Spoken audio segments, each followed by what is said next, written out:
All right, let's get on with it.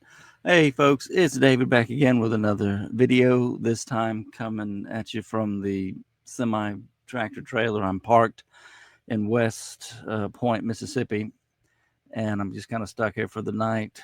Can't really force myself to read or do anything else.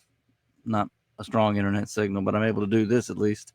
So I thought I'd do something that it's an idea that I had um, a couple weeks back when I first saw the film Barbarian. I thought, you know what? I think the only way I'll ever be really free of this movie and to just get everything out of my system would be to do a commentary video on it and just comment on every single thing that comes into my mind as I watch the film. So I'm going to do that tonight. It's going to take a couple hours. I've never done one of these before, but I thought this is the absolute perfect time to do it. When I finally make it home, people are going to be knocking on my door, coming in over the weekend. So this is absolutely perfect. And in fact, I'll probably try and bring more reviews to this channel just from the truck when I'm finally parked at the end of the day. So just for the journal purposes, it is, should have said this first, September 4, 2025, and it is 8:35 at night as I start to do this. Let me go to a full screen here. I'm going to watch this on my phone the same way I did when I first watched the movie. Oh, please no! Tell me I can do this from a. Oh, please no! Hope that sound's not coming through. I don't want to get. Please give me a full screen. There we go. I was about to say it's not. Now I got to start the movie over. Okay, I was about to say I couldn't get a full screen going for a second. So okay, we're about to be in business. Just hang with me. And just for commentary purposes, I want to get the director's name again. This is Zach Krieger, I believe. Barbarian from 2022. Yeah, Zach Krieger, rated R. And of all the things that would pleasantly surprise me, I didn't think that a horror movie would, but this one just, if you've seen the movie, you know exactly what I'm talking about. And yeah, it was just interesting. I'll leave it at that for now. It was just interesting, and it was a treat in its own uh, unorthodox way. I don't know how to say it, but I don't watch very many horror movies for good reason. But I watched this one because I was thinking about watching Weapons, which I will try and catch this weekend. It's down to two showings at the theater that I would be going to, so I got to see it before it's gone. Anyway, let me turn the lights off, and we're gonna get underway here. 20th Century Fox logo's happening. Dun, dun, dun, dun, dun, dun, dun, dun, dun, dun, dun, dun, dun, dun, dun, dun, dun.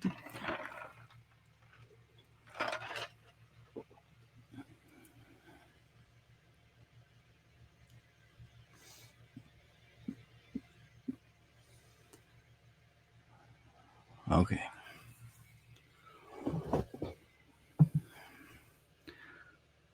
Still going through movie symbols Regency.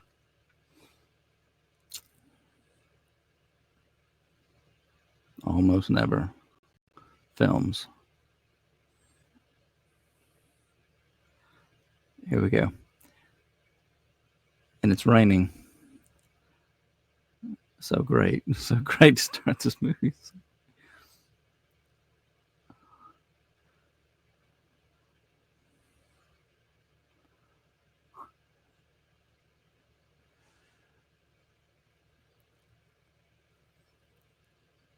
This house, man, this house. I love this transition that's coming up. And yes, I remember the movie. I only saw it just 2 weeks ago, but I already remember this. The horror movie sound effects, basically. That's the only way I can think to describe it. She pulls up. It's like something's going right up to something evil's going right up to her. Nope. Silence. So great. She's on her phone. What's she doing?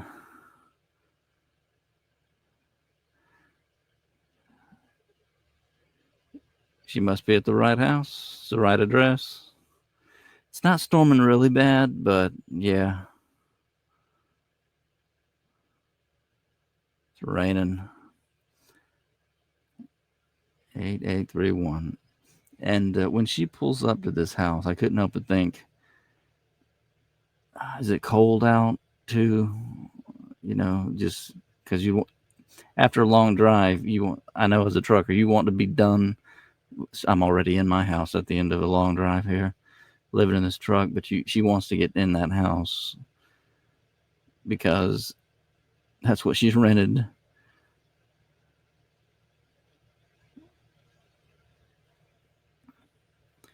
8831. The door won't open. You gotta be kidding me. Let's call them up. Call them up. The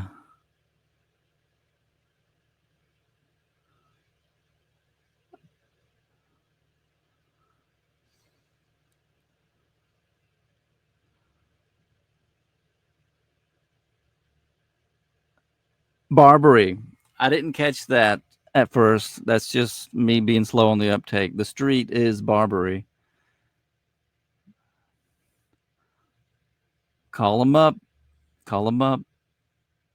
Somebody get out here. Let me into this house. And now she sees it. She's on the porch, and she can finally just take a look around this neighborhood. It's so. Even her truck is in the darkness. There's nothing lit on the street itself. She finally sees this. This is not a good neighborhood, not at all. Back into the car. Door won't open. Oh, the light comes on. Perfect. Perfect. Somebody's in the house. Somebody's in my house that I rented. That she rented. Who in the world's in there? And I got to tell you something. We're about to see. He comes to the door. We're about to see Bill Skarsgård's character Keith. I'm sorry. Who are you? What? Who are you? This is 4716 Barbary. Oh yeah, yeah. His acting drove me crazy the first 30 minutes. No, I don't live here.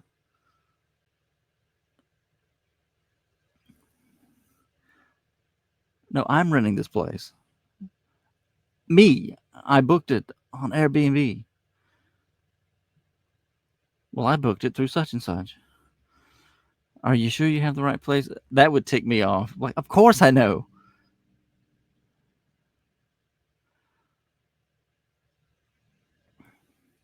My code works for the lockbox. I'm supposed to be in here. Oh, did you try and call someone? When I first saw this scene, I thought of Mo, the bartender, opening the doors like, "Get out of here! I'm hungover." Oh, he should. She shows that it is the address. She shows her reservation. She's got this house. What am I supposed to do? He's like, I don't know. Why don't you come inside? We'll call these idiots. How many times does he call them idiots? She's like, do I go in or do I not? And I'm going to pause right there and resume in a second. Now we get the great, it's in purple font, this great Barbarian logo across the screen there. What I wanted to stop and say and catch up here for, because I know I haven't been talking much, was this. The trailer, just in my mind, when I first saw the trailer, before I watched this like 2 or 3 weeks ago, I never, when I watched this, actually watched the movie, I never once suspected that Skarsgård's character was villainous or that he was evil, that he was a baddie. Keith, I never suspected him even once, because when you watch that trailer, at least the one I saw, you see him like crawling away in what is a genuine panic, like good acting, in that tunnel underneath the house. And so that's how I knew in my mind, or at least that's the way I thought going in, and it proved correct. The trailer actually gave it away in this instance, at least the way my brain interpreted it. He's trying to escape some threat himself. At least that's what I assumed, and the movie, that's the way it played out in the movie. So I never once actually suspected Keith, and it didn't ruin the movie at all.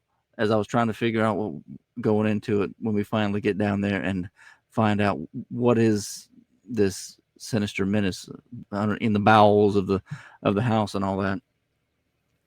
I never once suspected him, and I just wanted to make a note of that before I hit play again, because I just remembered it. It's like he seems so. Skarsgård played this really well. He did. It's like, how am I supposed to remember? I don't actually live here. I don't keep this. I don't keep. She's asking him for his information, all suspicious of him. Like, how are you in this Airbnb? I rented this. And what I want to make a quick reference to also was, since I watched the movie, I watched a review put up by a YouTuber named Nocturnal on YouTube. His title of his video is "How This Horror Movie Fooled Everyone," and I can really appreciate that title big time, because he goes into, not the whole movie, his commentary that he makes in this video. Again, Nocturnal is the maybe I'll put it in the description of this, a link to his video.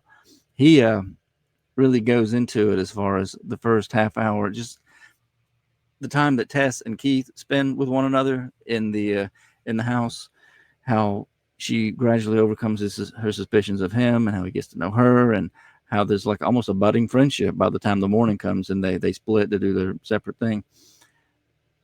The dynamic of male and female relationships, of how the Me Too movement and all this stuff, how gender roles play into it, what to expect of one another, who would get away with what, and how Tess was suspicious and then justifiably so, and then maybe not, and the back and forth, and the kind of conundrum she was in, but also how Keith was a little bit aggressive with his overly, how would you describe it? The white knighting at one point was like, I'm not going to let a young lady just go out in the cold when I could, at least I could sleep. That scene we're going to get to, when he's like, I'll just sleep on the couch, or we'll sleep wherever you want, because he didn't want to put her out, because they had both legitimately booked this place and it was just a mix up, right? And yeah, there was something about his commentary that the one thing that you know what, it'll come to me as I continue on here, pressing play, and we're only at 5 minutes and 58 seconds into the movie.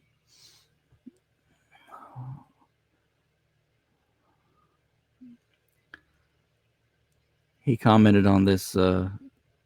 It's the very first scene since Tess got in the house. The scan around the room, and like the quick overview of what this environment's like.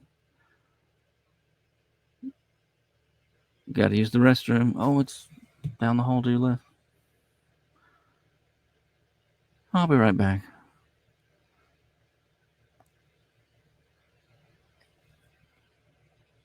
Would you mind pulling up your confirmations in case I'm some kind of weirdo who's broken in here to sleep? Yeah. No, it's fine. Let me just find my phone. He obliges her, but he's like, you just have to put yourself in their situation. Like, they both booked a place. They both need a place. They're out of town. Skarsgård doesn't look that tall, and yet he is. She locks the door. All this stuff just went over my head because of what was in the trailer.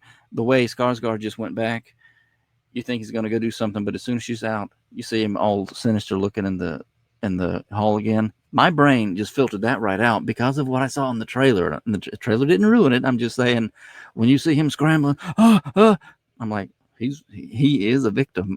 He's not the victimizer. Whatever's going on in this horror movie, which you don't know at that point just yet, you're about to at that, because that's when he's about to die.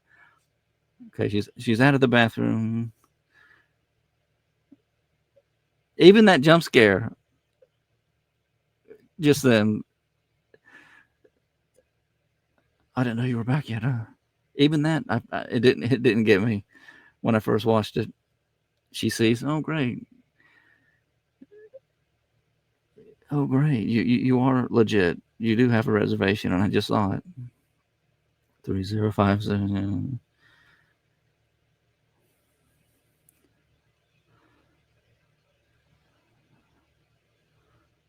Look, I don't know what the protocol is for this either. What do you do? What do you do in the situation? And I'm going to go ahead and talk over what's going on here, because it'll take me forever if I pause. I feel bad you're leaving. Like, it's clearly not your fault. She's leaving. She's accepting that.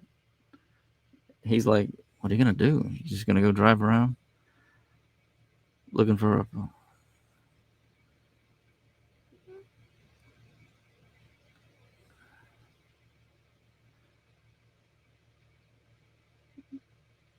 You see how courteous he is? I don't think it's a good idea for you to leave. You seen this neighborhood? I wouldn't go out there if I were you. And he's not like trying to scare her. He's so. I mean, look at this place. And he didn't want to throw her out. What do you do? What do you do in this situation? I want to say that, speaking as a man in this case, you would do what he did, particularly if you're just. If you don't suspect her of anything, like she's not some criminal who's going to kill you in the night, let her crash out there. If you're just a single man, you don't have a family to worry about in case you were some no good Nick, you would do what Keith is. I think you would do what Keith is doing. He didn't want to send her out into the rain. He knows about the convention. We're going to find out later where that makes it unlikely that she'll find another place. She's still so suspicious of him. She's like, my name's Keith. And she's like, oh, Tess. Oh, what a pretty name. Oh, yeah, that's the one thing I wanted to comment on. That guy Nocturnal in his YouTube video said that at that point, Keith was putting sexuality into this conversation between strangers. Now he's telling her about the convention. There's a convention in town. I don't know if you're going to be able to even find a place. Anyways, that YouTuber Nocturnal, I'll put his video in the link if I remember. He said that Keith was inserting sexuality by complimenting that Tess is a pretty name. And I thought to myself, really? Because if that's the case, I'm going to be sure not to ever compliment any women on having a pretty name. I thought the guy was just kind of being nice. Oh, well, there goes that. Again, this is all about commentary about gender norms and what's what these days. This is a great movie, man.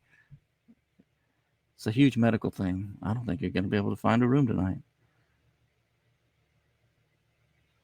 I could see how this is so great, particularly if you never saw the trailer, because again, the trailer messed it up for me with Keith. I didn't suspect him ever, but if you're just coming into this movie cold, you would so think that Skarsgård is just spot on. He's gonna. What did the woman in Running Man say? A guy like that might rape you and kill you, or kill you and then rape you with a guy like that. But no, I never suspected Skarsgård at all. But here he is. He's trying to be nice. I'm not gonna. It's not up for discussion. It goes against my upbringing to have a young woman out here. If I'm not going to put you out in the cold, I don't want you sleeping on the floor. Okay, so we get to this point. Okay, but I have a thing about clean sheets. So we transition to seeing her stuff turning over in the dryer. She's looking at the tea. She's suspicious. You didn't have to do that. Not even up for discussion. Look at how aggressive Keith is, wanting to help her with everything. He's He's a take charge guy. So, oh, well, I have a raincoat and you don't. So apparently he went out and got all of her stuff out of the truck and brought it in. She's in the room, doors closed. Ah, his wallet. This is like the worst thing that I can remember as far as her like, who is this guy? Who is this guy? Did she take a picture of it? She does, yeah, of course she does. Takes a picture of Keith's license. And then she's all coy. Oh, you left this in the. Oh, good eyes, thanks.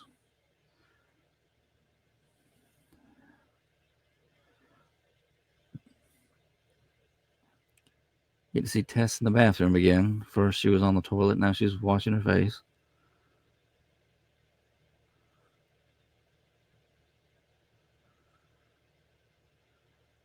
And here we go. Laundry's still in the wash.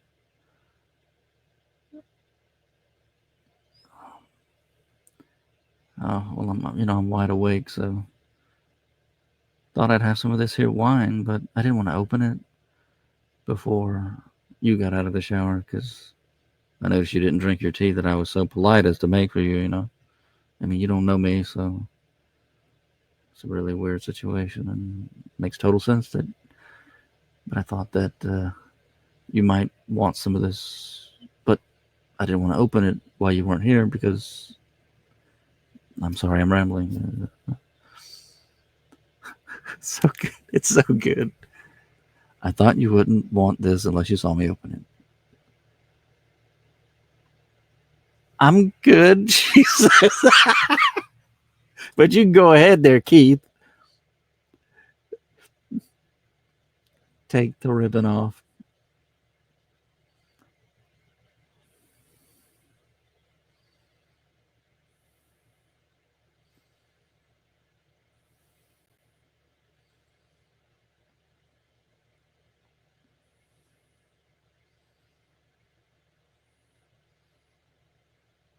Get the cork off the wine. Your laundry's not going to be done for a while. Are you going to make it?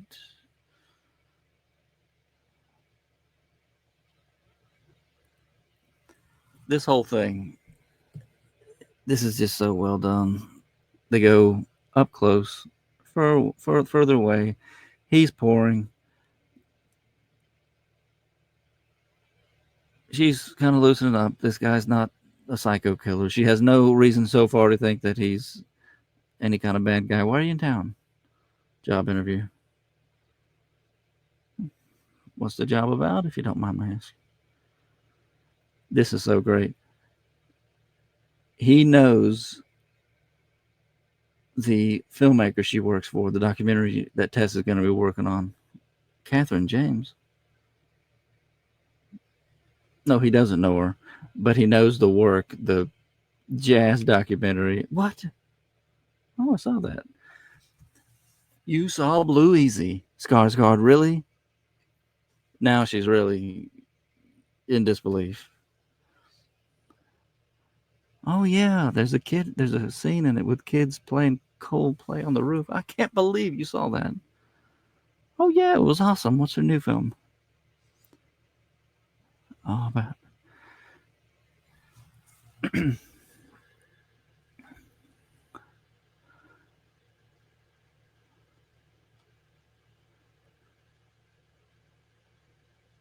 he even suggests he not only knows his stuff, he knows. Oh, this is so good. I know he should interview about this new film you want to make. You should interview me because he literally works. Well, I'm not the guy, but I'm one of the guys.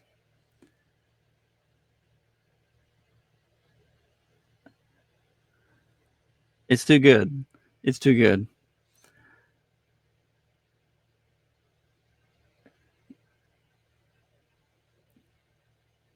He Worlds are colliding.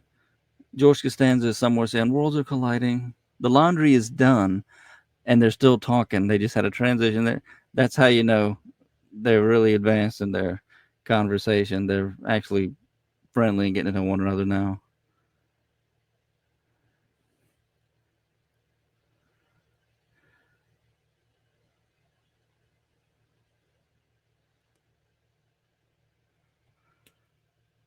It's just too good that he is in the same field as what she's gonna exactly what she's gonna be needing for her new job if she gets it. And now the conversation is gonna turn toward like straight, like not just in the peripheral, but directly at what if I was a woman and you were a man and I came up and we had both booked the same place. The dialogue is quite good. Drinking the wine, it's up to us whether or not we want to play ball or not.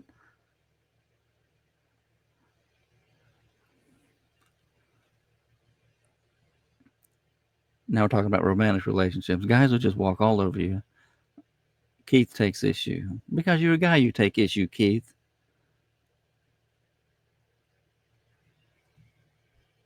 Girls have to be careful, but men can just go through life making messes. Here we go. If you had showed up late at night, no, I wouldn't have let you in. If I was a woman and you were a man who showed up saying, you just marched on in. Do I look like some kind of monster? Here we go. We got to say it. There's a lot of bad guys out there, and it sucks. But do you want to stay locked into some toxic dynamic somebody made for you? Or are you going to find somebody else? You got to go out there, even if it means you get your heart ripped out of you. You got to live. You got to live.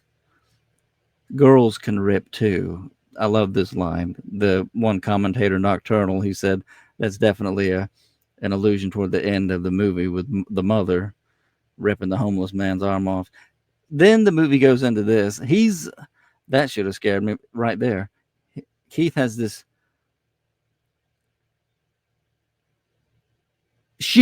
bed sheet, like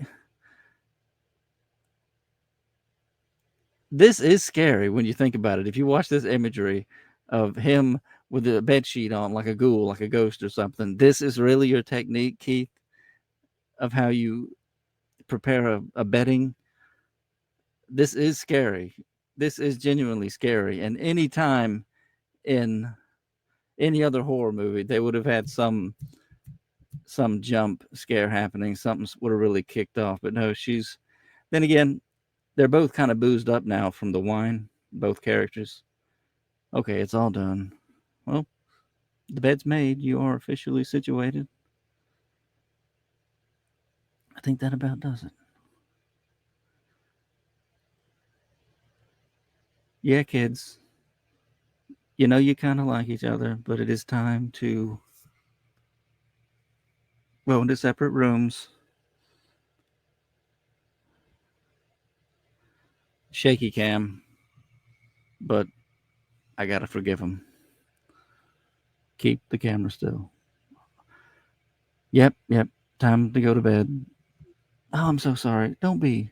You can have the bed. Good night, Tess. Such a gentleman. Keith is such a gentleman this whole time. She likes him. She likes the guy. The way the camera went right back after she went, oh, on the bed, I thought for sure something was going to burst through that door then. Something's got to happen in this horror movie. Here we go. Creaking. It woke her up. It's dark.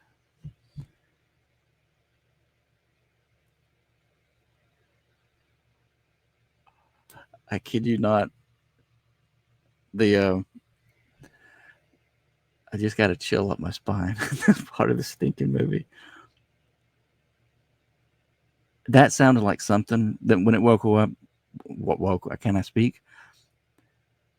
Nocturnal in his video, he made the point that sounded like and I didn't fully digest that when I first watched the movie. I just thought that was kind of an odd sound, and it's definitely some kind of creature, but the idea that it's the mother like blowing a kiss through the door, and now Tess is like, what in the world is that, and why is my door open? The movie's starting to get really good at this point. When I first watched it, his night terrors are never explained that I remember. He's jumping, and the door in the hallway The thing is down there, down the hall. Keith's asleep. You just know it's going to be a jump scare. He touches her. She touches him. What are you doing? They both got scared. Both jump scared. My door was open. I didn't know if you were up. Who opened my door? I didn't make a noise. I'm so sorry. I'm so sorry. No, I didn't open your door.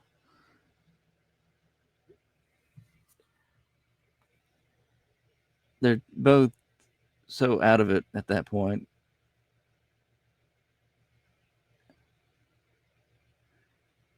That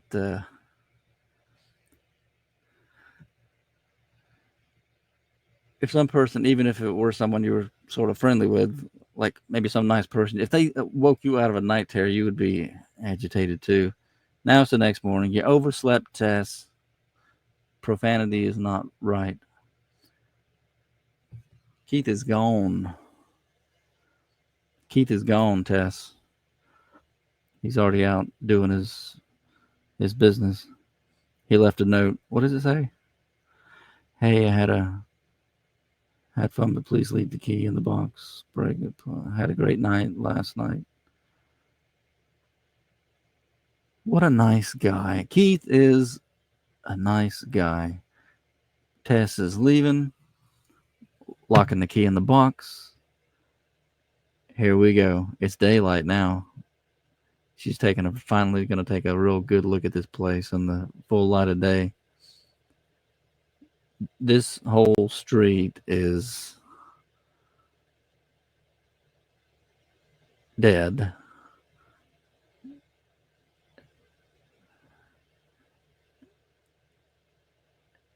And further down the street as she drives, it's dead. The people are gone. It's just dead. Every house is abandoned. Every house is becoming dilapidated. I think they said they built that just for this movie, which is pretty good looking considering. Okay, it's time for Tess to go to her job interview. Here's hoping her tardiness doesn't cost her a job.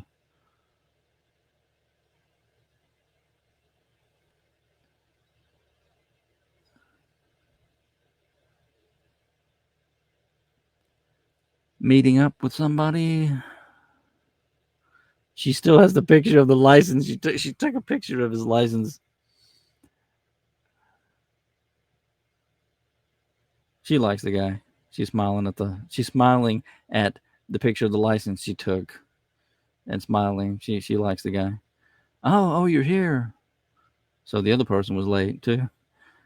Now let's talk about this job and about making movies and making money. Ominous pullback. We're still in a horror movie. So, where are you staying? An Airbnb. It's in Brightmoor. You know what that is? What? That's a good response. That's a good reaction. Are you kidding? No, you shouldn't be there. That's an Airbnb in Brightmoor. It's a cute little house. I suppose the neighborhoods.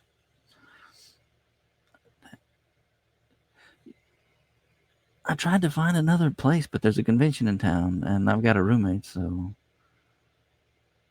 her boss interviewer never does tell her why she shouldn't be there. She has no.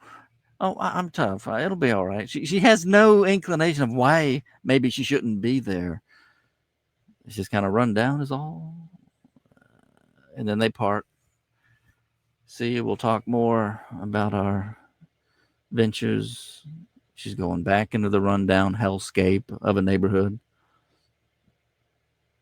Even the boat, they didn't take the boat with them.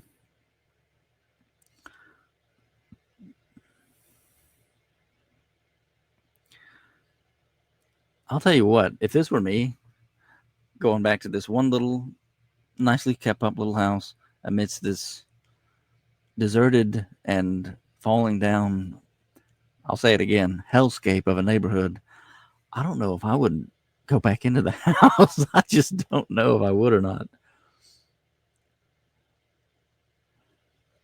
She's looking around like, oh, this is when it happens. It's a different homeless man than the one who comes up to her later. Hey, hey. I would have freaked out too. This guy's running at her. Hey, hey. Get in there, Tess. Hey. Come here. Get the key out of the box. Get in, woman. You see, I knew it. That guy's a white guy. Come out that house.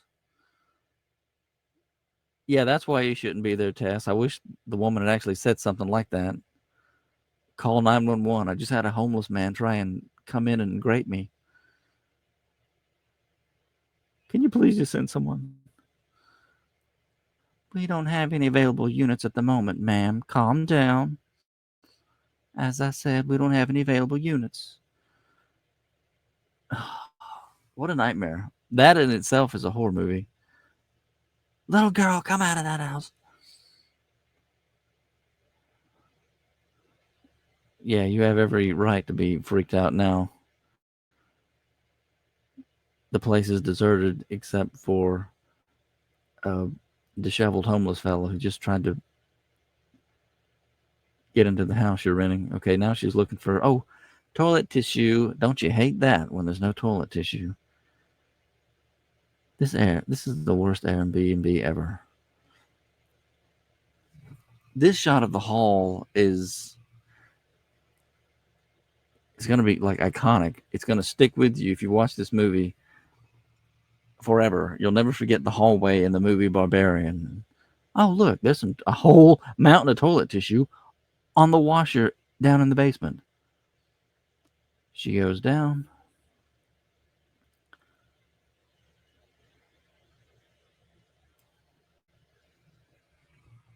And this is when it happens. This is when it locks.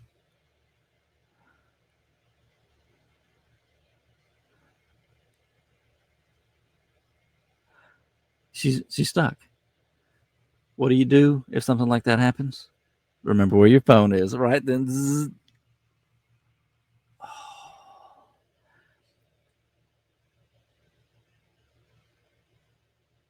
And she realizes she's got the key on her because she had to run from the homeless guy. What are you going to do? This is the only like salvation.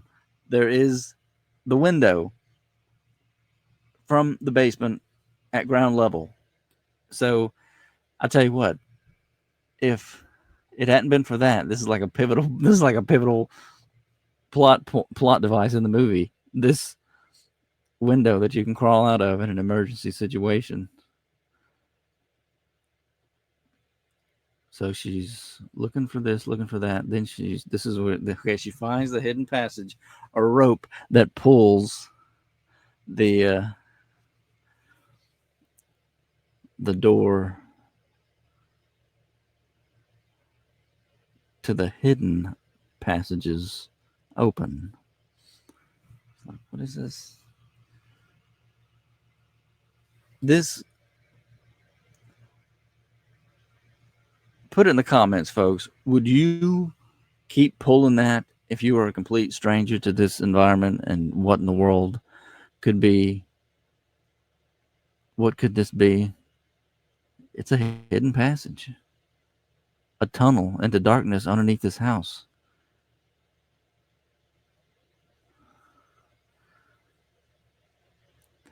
I never saw the movie Nope, but that's what this. Oh, she said it! I can't believe that. I can't believe that. Oh, wow. I was just saying, I never saw the movie Nope. I might watch it one day, but that's what this movie should be called. Nope. I didn't remember that she said that, but she said it right there. Nope. That is great. That is great. Nope. She's looking at that. This is smart. Got no flashlight? Make one. She's got the tall mirror. That's projecting some light down there, but considering that the mother goes all the way up into the house apparently and likes to occasionally peek in on who was ever staying in the house. Just thinking about that can just drive you. This is like nerve wracking. Oh, this is where the synth wave kicks up, and it is so great in this movie.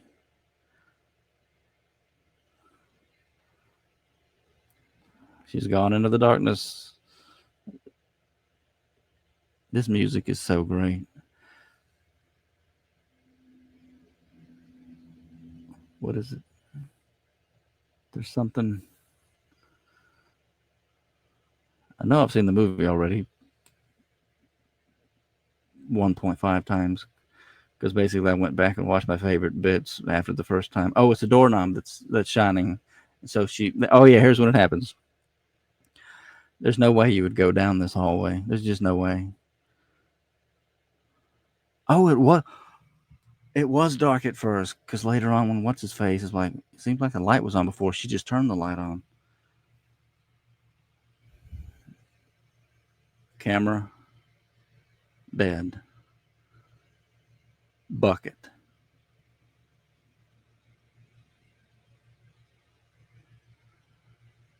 Just looking at this. Oh, the handprint. It looked like a bloodstained hand. Get out of there. Get out of there. Yeah, I would jump too.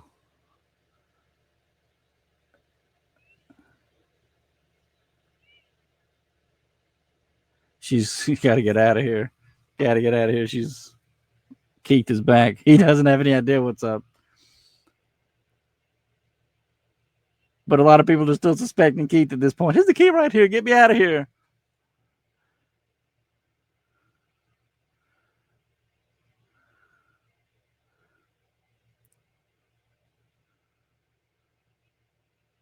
We need to go. We need to get out of here. Why were you in the basement? There's a hidden area. There's a hidden area. There's what? There's a hidden room. There's something going on here. This is okay. It's commentary time. What would you do? What should a man do? We're talking about genders. This movie is at least in part about gender role commentary and stuff. There's a dungeon down there, Keith. What? What are you talking about? It's a bed. It's a camera and a bucket. So there's a bed and a bucket and a camera. I'm just gonna go look. There's a handprint on the wall, Keith. So there's what? There's a room with a bed and a bucket in it. It's a basement. It's filled with junk. It doesn't sound that weird. Suit yourself, Keith. If you want to go check it out, then fine. But I'm out of here. Like, he's trying to stop her. He's trying to stop her. This is the only thing that would make me think like, oh, something's up here. Keith is preventing her from trying to get to safety. But as a man, isn't he just doing what it's like? He's just saying, I didn't see what you saw. And I can't just be running off in a panic. That is perfectly logical, is it not? As a man, you want to verify something. You see it for yourself. Is there really something threatening that would make a woman run? Look, you don't even have to come with me. That's fine. That's fine. Can you just, he's asking her, can you just wait up here in case I get locked inside? Because she said I got locked in. Can you? I'll wait. It's so good. It's so good. Because I want to say, as a man, it's like we can't just, you don't just run away from nothing. You have to understand what it's so good. This is the setup of this movie is so good. He goes down. I don't know if there was ever a movie where it's just going around the corner. So much can happen. She tosses the bag in there. She's walking back to the door that locks automatically. Do you see it? Yeah.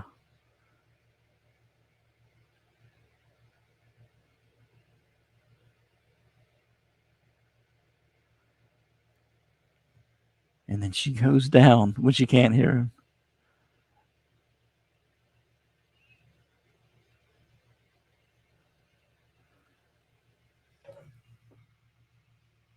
The door's coming to.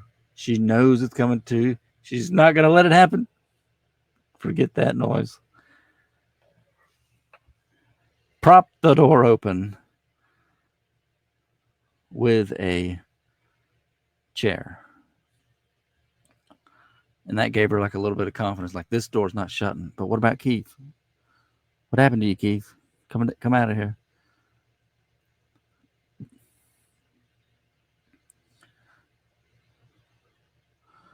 Now we got a phone light.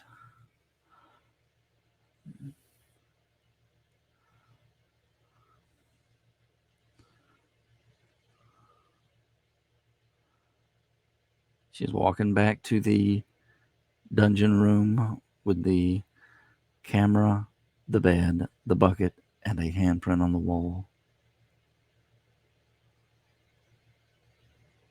She looks under the bed.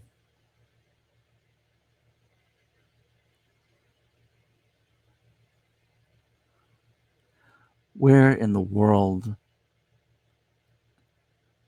This has got to be the longest, again, especially if you're suspecting Keith, which I never did. I was just kind of weirded out by this scene. Where did Keith go?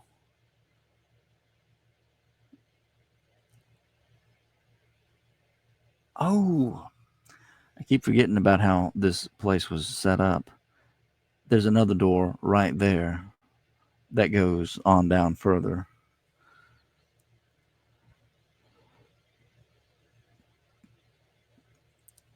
And not just further, but further down. There is no way, folks. There's just no way.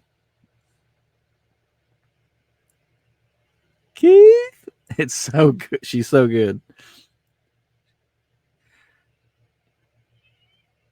You wouldn't. What would you do? What would you do? Keith!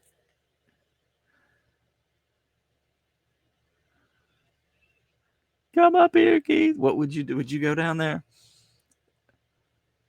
Man, it looks so good. The light is only on the very edges. She's looking around. She looks at where she should be going, out of the basement and back into the house and out of this town. She's going down. She's going down the hollowed out tunnel stairs.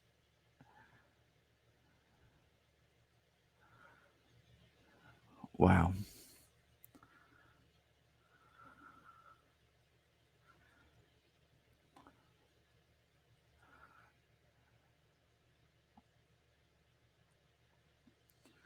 Better have that phone on full charge. The further she gets down, you hear the like a heartbeat. Keith! It's like, where? Surely he wouldn't go down this way. At this point, you've got to think. Yeah, you've got. You know what? This is only just the heartbeat stopped. This is only just coming to me now, but at this point, and Keith sounded so nonchalant when he said, "Yeah, I can see it." You would have to so suspect Keith at this point. Again, I never did, just because of what that trailer, that half a second of the trailer of him running, and we're about to see that. Well, I am in a minute. She's going deeper into the abyss. If you knew there was another person down here, let's say this were all real in real life after this point, what would you do? Okay, there are cages down here. Keith has vanished. He only could have gone this way. Literally, this is the only way he could have gone. There was no sound. You would absolutely have to suspect that Keith is something nefarious. We'll just leave it at that. That he is Keith. I can't even remember how it first happens now. Answer me, Keith. She's going further down. We've gone like 60, 70 feet through It's him.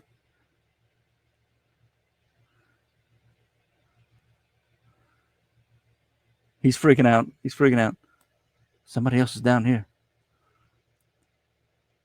Somebody else is down here. Someone bit me.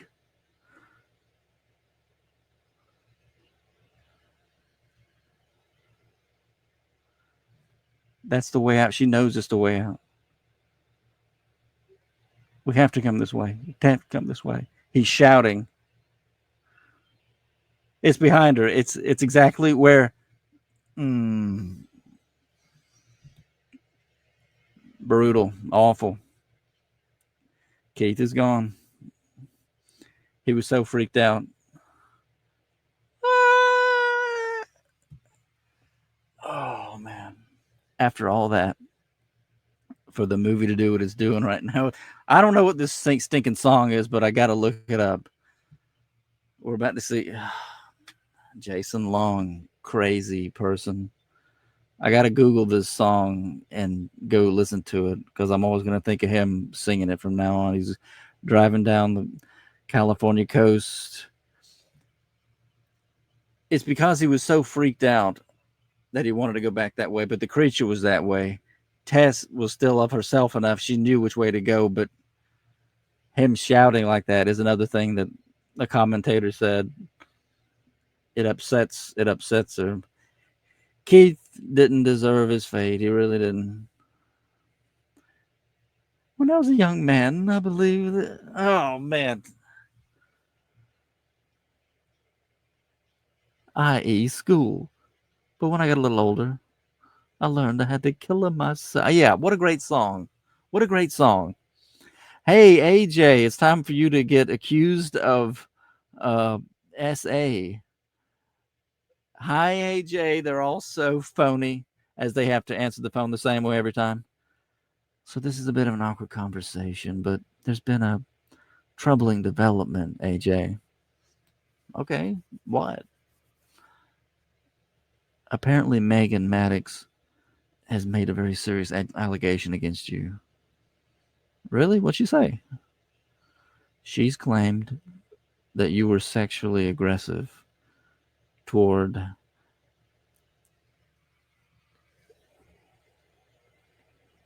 the network is taking this very seriously, AJ. You're being accused. And what about the pilot? Oh, you immediately see how selfish he is. Oh my god, how stupid.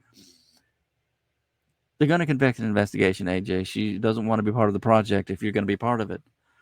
Somebody else is on the phone. AJ, I think the best thing to do is just to, lie low and tell him you won't be involved. What? I'm fired? That's the most likely outcome, AJ.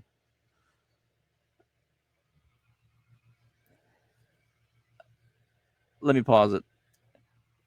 AJ is just going off the deep end right now with this being accused, even though as you watch the movie, you realize, yeah, he did it.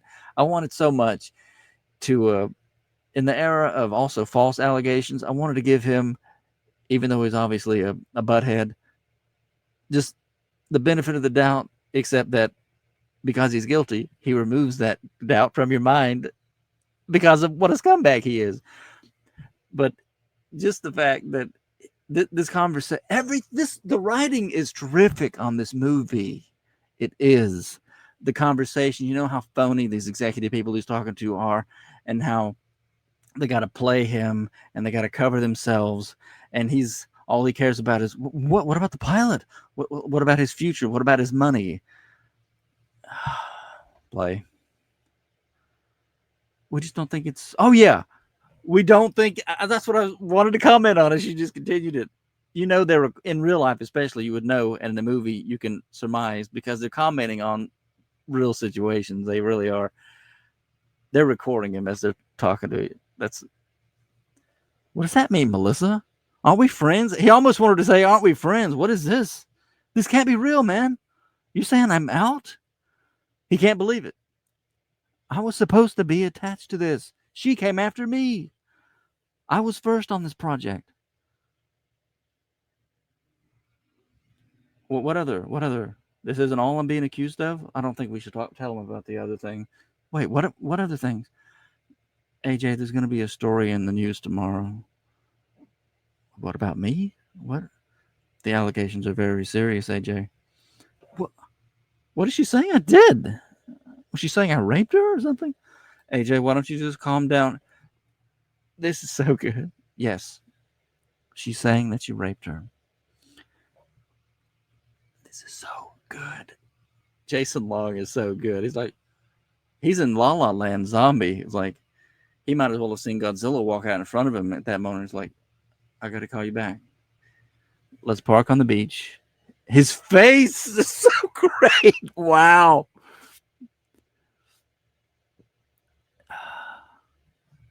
Let me pause it. They hit you with so much in such a couple of minutes there that it's like, when I first watched this, it's like, where's Tess? Is she okay? What was that monster that murdered Keith so horribly?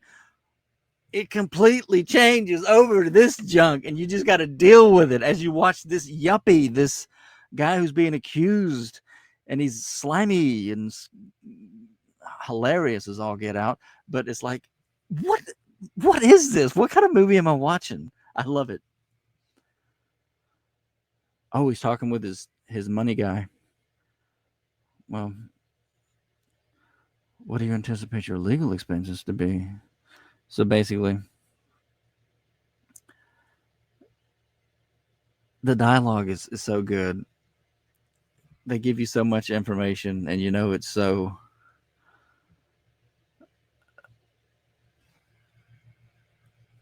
He did it again. He keeps calling her. I'm gonna say an effing B. You know what he says. I don't cuss. Oh well, he knows he's gonna win the anti defamation thing. We're gonna ruin this effing B. The way his money guy just raises his hand like that, like, please, enough, talking like that. I made the mistake, just to tell you a little bit. I paused the movie. We're only at 46 minutes, 58 seconds into this movie, but just, this is commentary, right? So I'm going to give my commentary about some things I was thinking about. This movie put me on such, I got to turn the fan on. I'm sorry.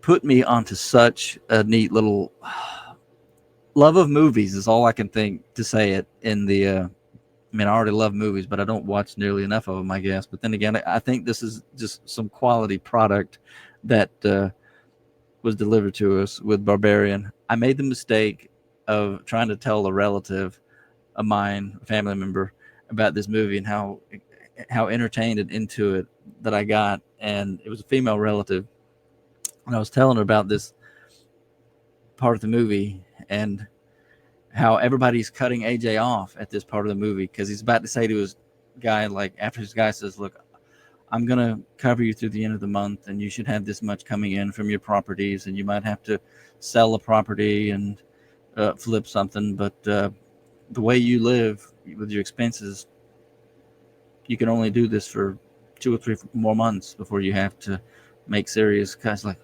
what, really? And it's like, and also you need to go ahead and plan to get alternate wealth management. And there's AJ. He's going to be looking at him like, I remember this part. We're going to get to it in a second, but he's like, you're abandoning me too? And I told this relative of mine about that, and she said, it's a terrible accusation. And that's the thing. It's the most terrible accusation that he did this. And so everything's his whole world. It's so great. The writing of this is so good. I can't praise it enough. Never thought I'd say that about a horror movie, but this it's just so well done.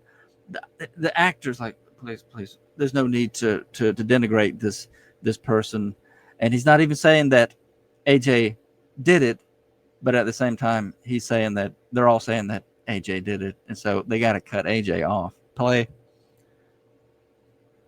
They say it's probably going to be about 70,000 each for the legal expenses. What does that do to me? Well, with your current rate of spending, it's going to put you at 0 in 3 months. Jason Long is so good. Oh man, look.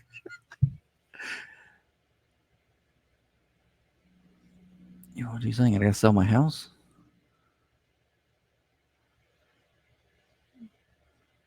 Here's where he says you can sell the Michigan houses to maybe buy yourself a couple of months worth of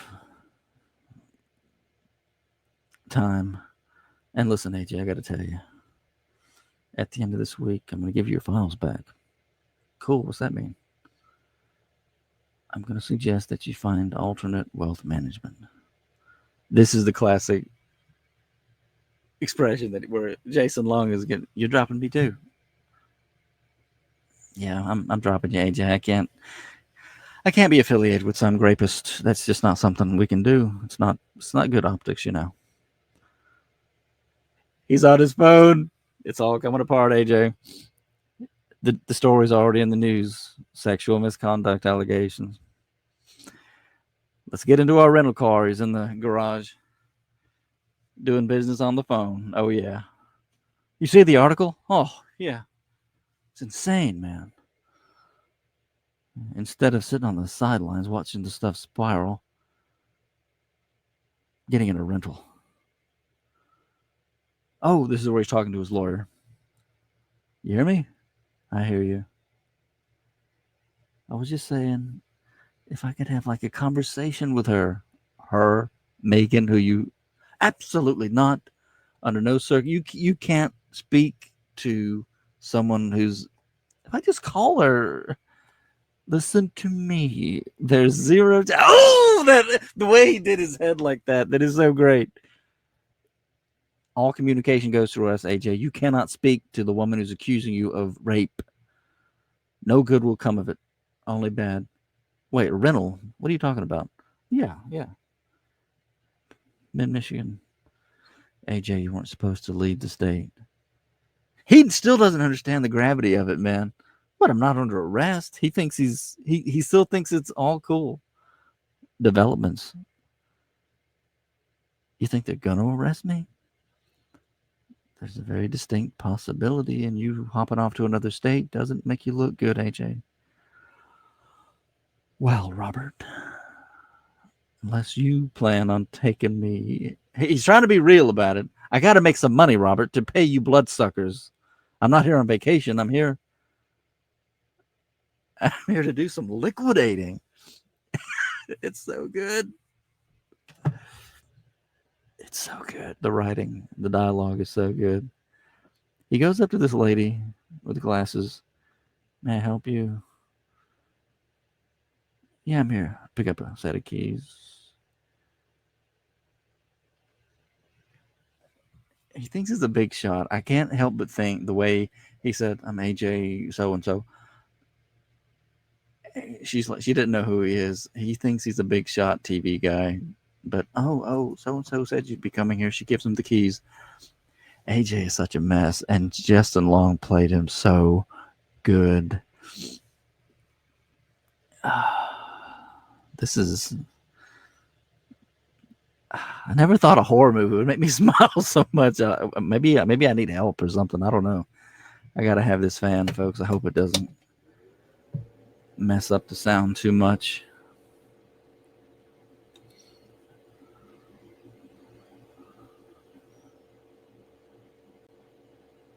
Guess it's either dawn or dusk as he gets there. This is so hilarious. It's his house. No one's supposed to be renting it, even though he does rent it. What in the world? How many times does he say, what the F in this movie? The door's still propped open by the. He just shuts it. There's somebody trapped down there, AJ. There are toiletry kits in my bathroom. He's finding clothes. He's finding people's stuff. What the F, dude? Someone's in my place. Hello? Hello? Oh, Bonnie. Yeah, it's AJ. Gilbride. Right. Is someone staying here?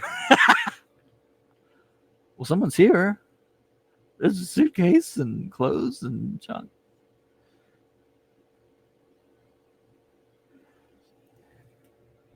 We haven't rented it out in a couple of weeks.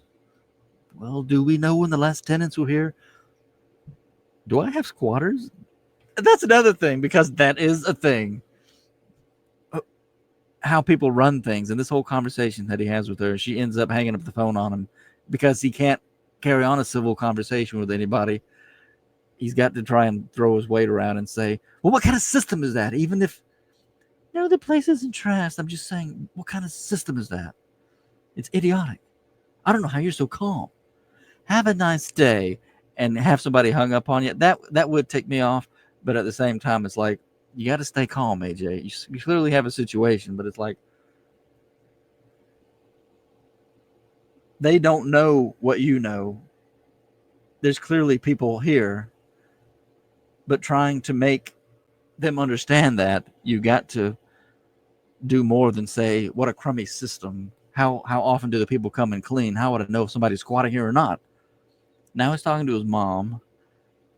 She's a effing B, Mom. Oh, don't talk like that. Well, she is. Nice. Really? Ruining my career. He's so self-centered, man. I think I'm well within my rights to call her a effing B. This is a good this is another good conversation that just heap information onto what kind of a character he is through these just a couple of phone calls. Really? Dad wants to see me? He said that? The way his mom says, well, he's just upset about what's going on. So Dad didn't really express some kind of concern, but the way AJ there was doing his head, like it would have been surprising to him if his dad were of a mind to like reach out to him in a way. So much is there in just like less than a minute of a phone call. It's so great. Oh, sorry, Mom, gotta go. He doesn't care. He doesn't care about his relationship with either of them, really. What up, faggot? Now he's gonna go talk with his buddy, and this is the conversation where you finally see, yeah, he did it. He forced himself on this woman. His friend is kind of level-headed. Look, man, I'm gonna believe whatever you say, but man to man, tell me what really happened. I'm hearing in the news, I'm hearing all this stuff being said. I want to hear it from you. What happened? She just took some convincing is all. That's it. Okay, what does that mean, AJ? AJ is so... Well, in the beginning, she was... but she just took some convincing. The more we started fooling around more, and she was really down with it after we really got into it. I'm like Eye of the Tiger. I'm determined to get what I want. That's what happened straight up. How long did it take for us to get here with AJ? Like 4 minutes? Snappy character development. It's like, okay. Back in the house, he's drunk. He basically just confessed to his friend that he did force himself on this Megan. He's calling her. Oh, man, he's calling her. Don't do it, AJ. You're definitely going to jail. This is another scene that made me think, yeah, you're drunk, but it's like, does he still have something of a soul that he wants to apologize to this woman? And that is he showing any kind of contrition? Not supposed to be calling her. That's a big no-no. But it's like, what's really going on in his head? Like, he wants to apologize. And I understand if you don't want to talk to me, but if you'll accept my apology, he says, that's what he says. Just call me back and I'll apologize to you again. I'm sorry if I did anything that night that might have offended you, or people can have different, people can have different versions of the same thing. I'm actually not even mad at you about it. There you go again with it all comes back to, really, I'm sorry. And if you call me back, I'll apologize to you again. Please call me back. I'll apologize to you again. Okay. Next morning,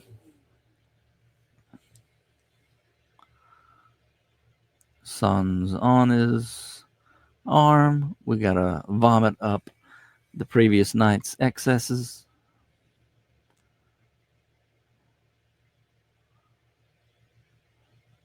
AJ, you were such a mess. In the bathroom, leaning up against the tiles. Somebody's electric toothbrush is staring him right in the face. It's like, who is in my house? He's getting into the suitcase, throwing all this stuff around. Jane Eyes, novel. It's a nice suitcase. Who are you? Oh, yeah, he finds Tess's laptop, but it's password encrypted. And the way he throws this off to the side and it lands so neatly on the counter is something I remember on the chest of drawers. Next to the lamp. I don't think it even knocks the lamp off. No. That was beautiful. Beautiful toss there, AJ. Okay.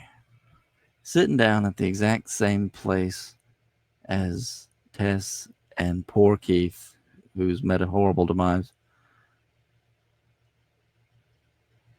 Those his keys or theirs? I didn't even think about that. He's looking down the hall.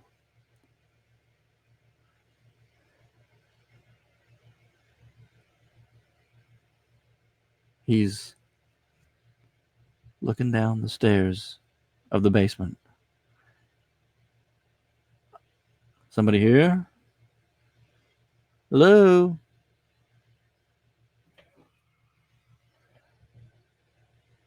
Somebody's down there, AJ. I love it. Okay, here's the deal. I have a gun. When I come down there, just open up on whoever I see in about 30 seconds, all right? Or we can just come up here now and I'll let you go.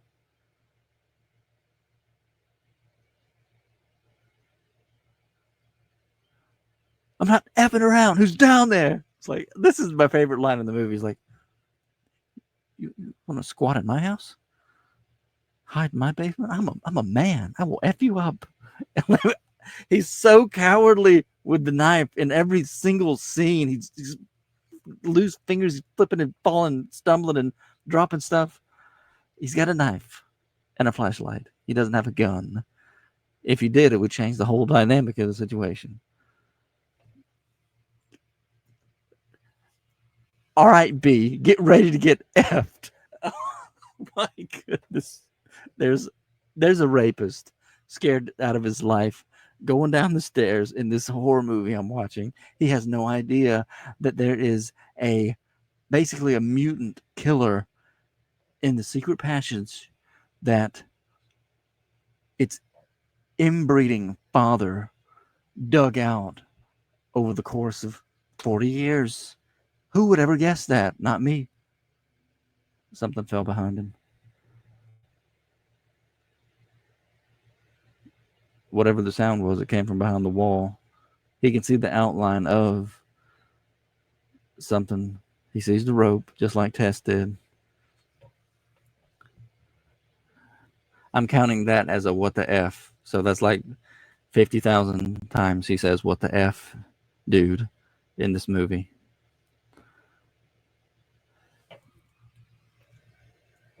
Watching this movie the first time, I was like, okay, this is just what happens. People go there and they die. They find the passage and they die, and we just get to watch different people go through the same scenario.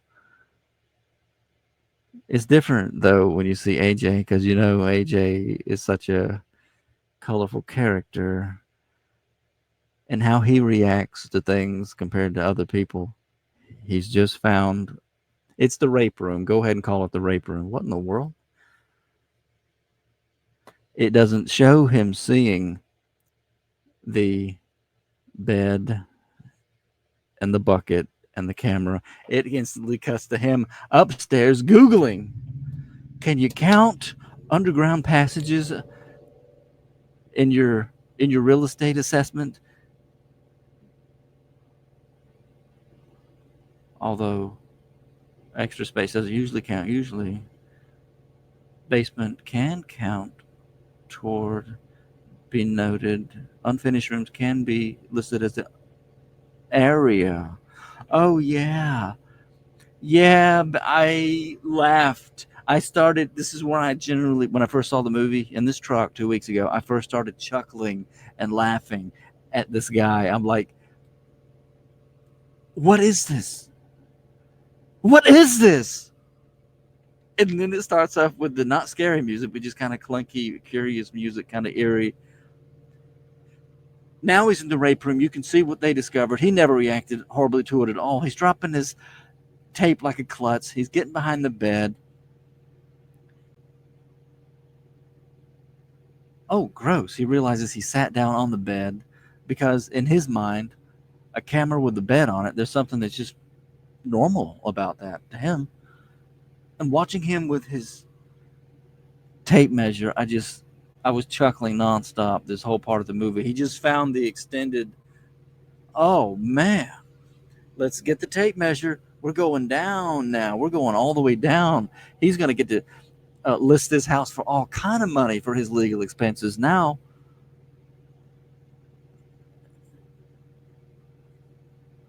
it's so good. It is so good. Oh my goodness. It just keeps going. This unfinished room that I can list as total area space. Yo, anybody here? He's not even thinking anybody's down there at this point. And he knows that he heard somebody. He knows it. But what is this? They're cages, AJ. They're just cages. He's measuring the space around the cages because that's more money. More space means more money. He's going backwards into the darkness. It's like, oh man. Like, oh my goodness.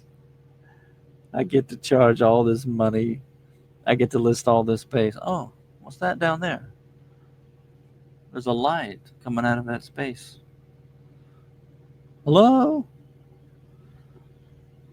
Hello?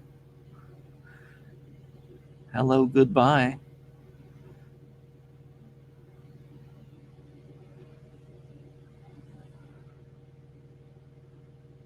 He's going to the room. This is the first time we get to see this in this movie. No, we hadn't made it to this point. The breast nursing tutorial video in what's got to be the most foul smelling room ever. The tape isn't just, oh, that was a great scene of AJ. I like that. I don't know what that framing is called, but where it's farther away and close up with this. Hey, yeah, somebody's down there, AJ. They just yanked it out of your hand. It wasn't just. Imagine that. All you got is a flashlight and a little tiny, not even a big kitchen knife. It's just a small little thing for grating cheese or some junk. He hears something. He don't know what. He hasn't seen anything. He's running. He's panicking. He's running away.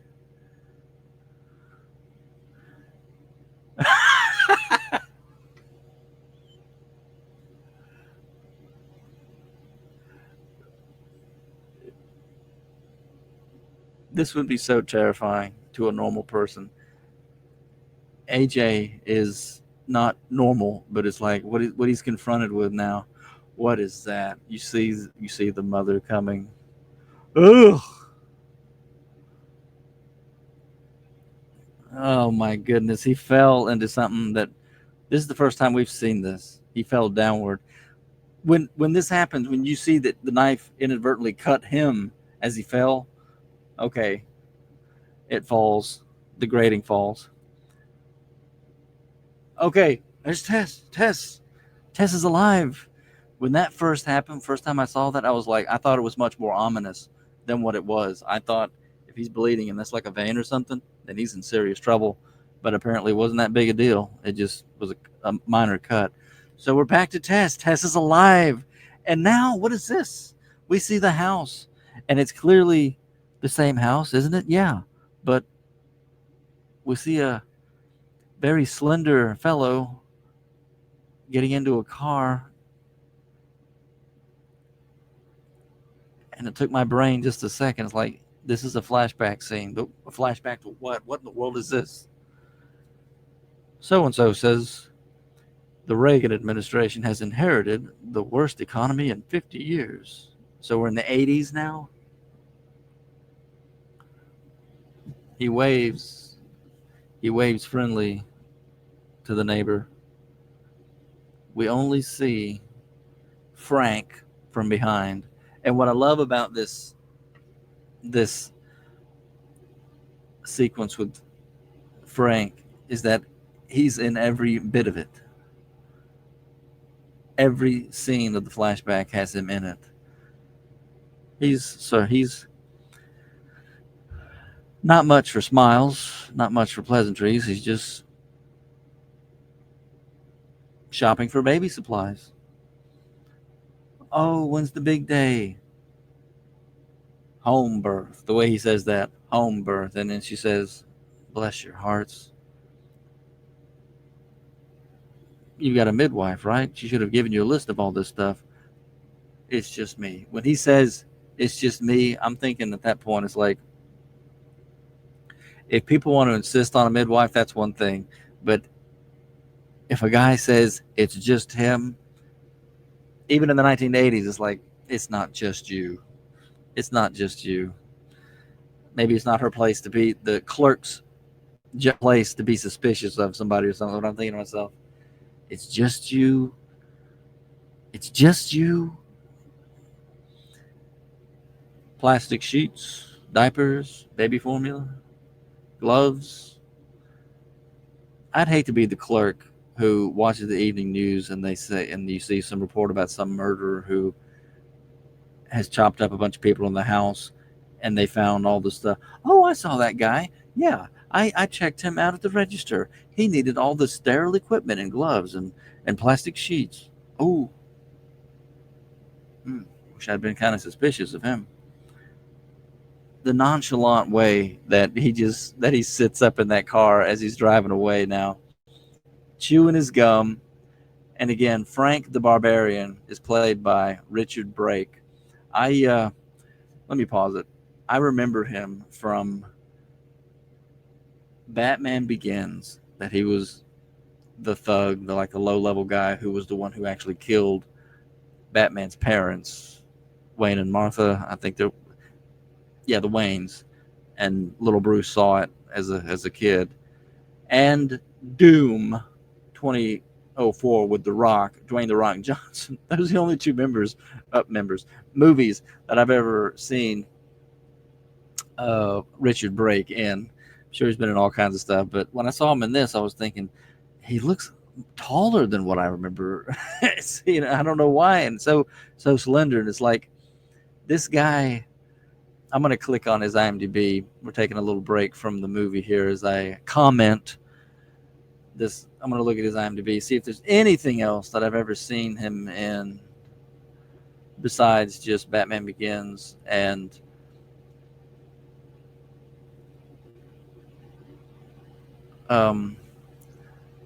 Doom. Nothing new. I know that much. It would have been from 5 to 20 years ago if I saw him in anything.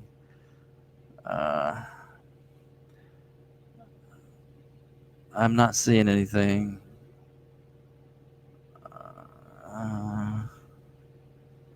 He's been in a lot of stuff, but Thor: The Dark World, Einjar Lieutenant. I don't recall him in that, but I have seen that. I guess he was in it, and I just didn't recognize him. Other than that, I'm not really seeing anything. And in Doom, all I remember, the main thing I remember is Dwayne The Rock Johnson saying, "Larry, You need to shut the F up. As Frank the Barbarian was like, look at that thing. He's the only one who had any sense. We're dealing with uh, goblins and monsters on Mars. We need to get out of here. But here he is playing this very memorable, if very for so little screen time, it's so memorable. This character, Frank the Barbarian, as I'm going to go ahead and give him his full title. I haven't seen it written that way, but that's what he is. He's Frank, and Frank is the Barbarian in Barbarian. So he's got his baby supplies. He's in his car. He's about to be scoping on some woman who's going to be his next victim. You just know it. That's by now. You know, your brain has put it all together as far as what you're seeing on the screen here. It just is. And from now on, it's just icing on the cake as far as dialogue and whatever. As the scene goes on, we hear commercials on our 1980s AM FM radio in the nice old timey car. I love those cars. He's following her, and Frank is in every single scene, every shot of this. He knows that's going to be the next woman he's going to victimize, but precisely how, maybe if you're watching the movie for the first time, you don't know exactly what yet, but you know it's something bad, and it's something horrendous. Again, with the synth wave, this movie's synth wave dealing with him and what he's about and what he does is just Carlos. I didn't recognize that before. Spit your gum out, Frank. There you go. Carlos. That's what's on his jacket.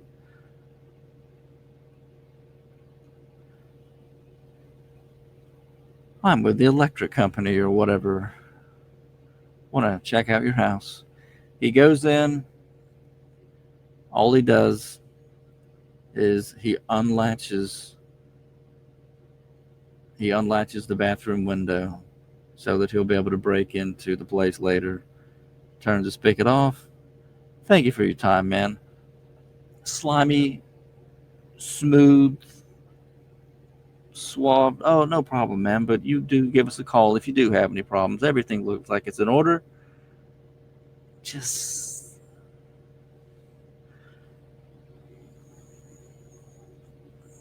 straight up evil. The kind of evil that just lives on the nice little street. Hi, Frank. How goes it, buddy? Doug. We're selling our house, Frank. Just so you know. Sign. Up for sale sign. We're moving, Frank. Yeah. I hate to do it, really. And the thing for me when I first saw this, neighborhood's just going right down the tubes, Frank. I thought to myself, these days people would kill to live on a street that looks this nice with this nice of people appearing. But I gotta rewind it just a little bit and talk over this again, and that's all right. Right now I'm back to where he's in the bathroom, turns on the sink. He's prepping the house for his attack on this woman, this poor woman he's gonna kidnap.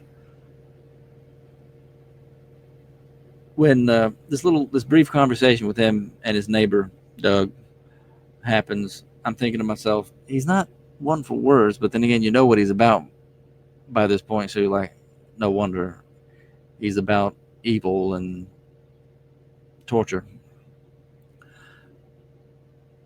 You know, my wife, his neighbor suspects nothing about him, the way he talks to him.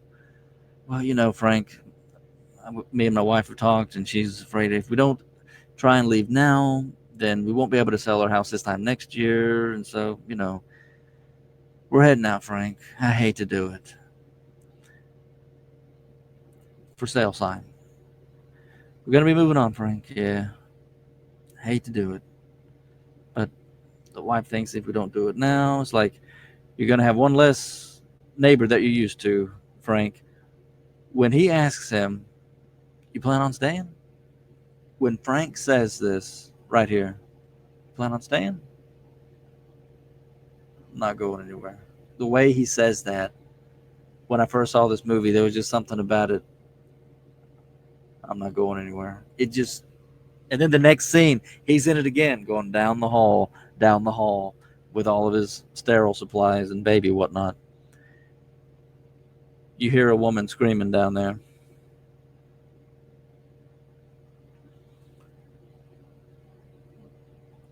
And then it's back to present day. I thought to myself, so he's the barbarian who never left. And the one thing about the movie that I don't appreciate, maybe it's this thought that if you stay where you put for too long, that somehow you de-evolve into primordial, into something bad. I just had that thought, and I was thinking, some people just like to stay near where they were born. I know I do, but it's like an economic commentary. It's like, because it started off when he was driving away. I've hit pause, by the way. You hear it on the radio, the worst economy in so many decades, and you're thinking to yourself, really? I mean, the imagery that we're used to today of what a bad economy looks like, it's like that place looks almost like paradise, that street that Frank the Barbarian lives on. Anyway, let me hit play and keep going here. We're at 112. I gotta get out of here. She's trying to explain to him, Tess is trying to explain to him, you cannot get upset around here. He's such a self-righteous freak. I don't want to be here. Do you think I want to be here? You can't upset her. If you get upset, then she gets upset. She? Who is she? It's like AJ cannot just shut his mouth and let somebody give him some information in this clearly life or death situation. This didn't really freak me out, this scene. This was just, I just thought this was just so weird. I mean, the baby bottle, ew, and the monster's fingers coming down. I just thought this was the weirdest thing I ever saw. It wasn't really scary. It was just, it does something to your brain. It's like, what am I seeing? AJ, it's time for you to say, what the F again? And shaking it violently. Drink it. Tess is trying to tell him, not drinking that, but drink it. AJ rejects. Tess drinks without touching it like a baby would. Just, AJ's like, what the F? And now she's going to offer it one more time, AJ. Do it. Tess is trying to tell you, drink it, drink it. Just drink it, get up. Don't you see? She just wants you to be her baby. And then when the bottle disappears into the darkness and the arm vanishes, it's like the monster comes down and looks at you. AJ, you should have drank it, AJ. Okay. AJ is freaking out. Your heart would be bursting out of your chest. Tess is just surrendered. She's like, baby. Oh my goodness. AJ's freaking out, and his freaking out is upsetting her. This is the famous oh man. The guy who plays the mother in this suit is like 6 feet and 8 inches tall. He's a giant of a guy. I would be like, I admit it, I would be like AJ if this thing were up on me. Like, oh God, he's freaking out.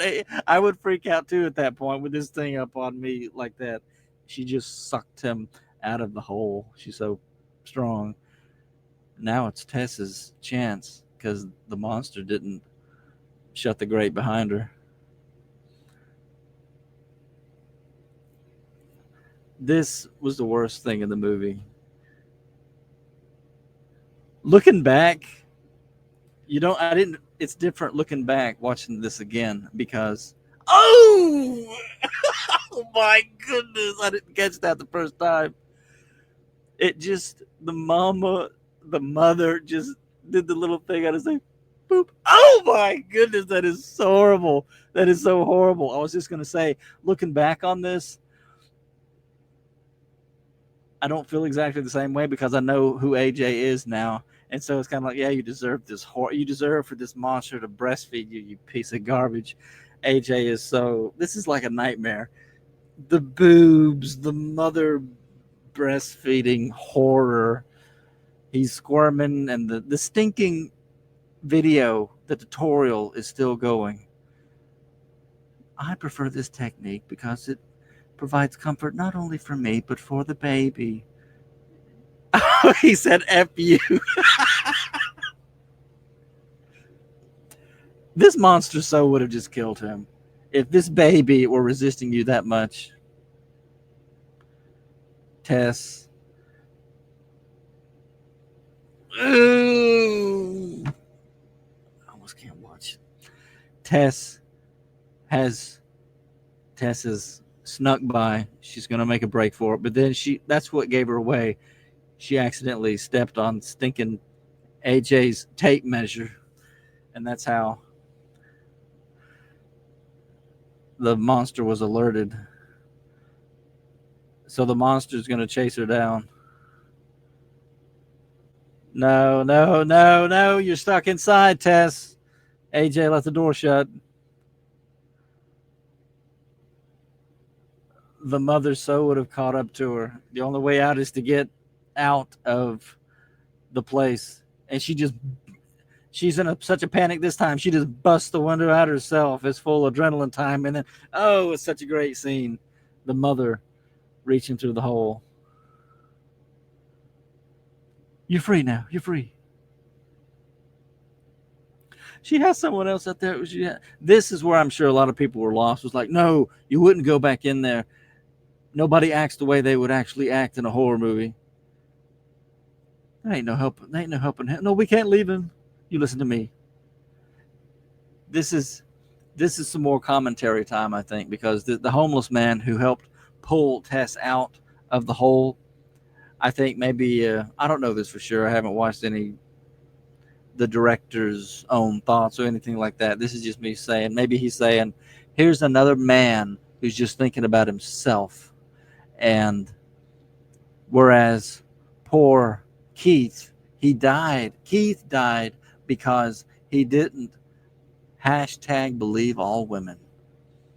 He insisted on being a man and going down there and seeing something for his own eyes, if it was a threat or not. He wouldn't just believe Tess. If he just believed Tess, then he wouldn't have gone down into that hallway and got his skull cracked open like an eggshell and murdered horribly. It's because Keith didn't believe the woman is why he died. And maybe the director's saying that this homeless man is just like, listen, you're safe. You made it out. You can live. You don't go back in there. That ain't even the worst thing that's down there. When he says that, I was thinking, he's definitely talking. It's definitely an allusion to Frank the Barbarian, as far as what's worse than the inbred mother monster. So yeah, she's like, no, we can't leave him. It will kill her. She will kill him. Play. You should count yourself lucky, all right? You should never gone in there to begin with. It's a bad place. She ain't even the worst thing that's in there. I like this guy. Good actor. Now listen, I live by the water tower. It's safe. But we can't leave her. We can't leave him. I ain't got no phone to call for help. I need to help him. And how you going to do that? Nighttime comes, she's going to come out there. She comes out at night. She's going to come looking for you. So if you're going to go, then go. But don't you come back. Don't you be around here when it gets dark. This was so good, that whole sequence. And now we're back to AJ. AJ has escaped the breastfeeding from hell. He finds something that we haven't seen before, a bell on a wall. He's in a passage that we haven't seen before, and he's got his phone.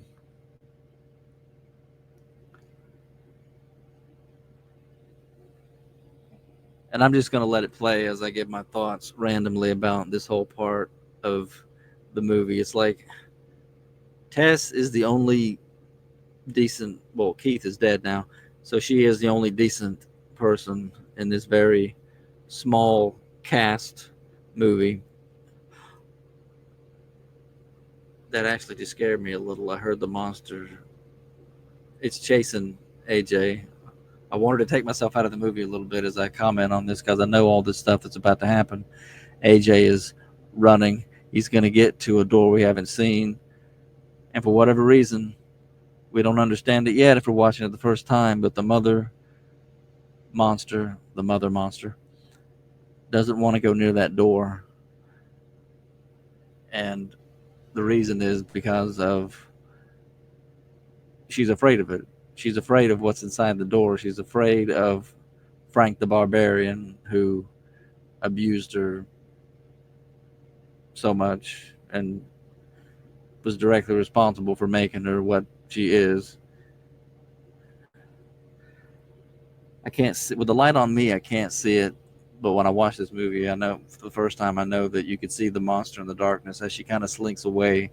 It's like she's not going to come after AJ because of this door. So he's going to go in there. Meanwhile, Tess is going to be trying to find help. Here she is. Keep cutting back and forth from one thing into another. Tess. There's no phone at this place. She calls the cops. The cops arrive. They're like, ma'am, are you okay? The whole sequence with the cops, and I'm going to go ahead and talk about this junk ahead of time and AJ at the same time because it's happening at the same time, and just let the movie play. The whole thing with the cops, I just thought, you might have seen some sorry cops in your life, but my goodness, these guys are awful. Yeah, she's disheveled. Yeah, she's saying, look, I've been held. Why won't you believe me? I've been held. I'm telling you, I've been held captive, and we don't know for how long, but there was something along the line that indicated for 2 weeks. Yeah, you're not alone in there, AJ. Frank is looking old. He's got to be almost 80.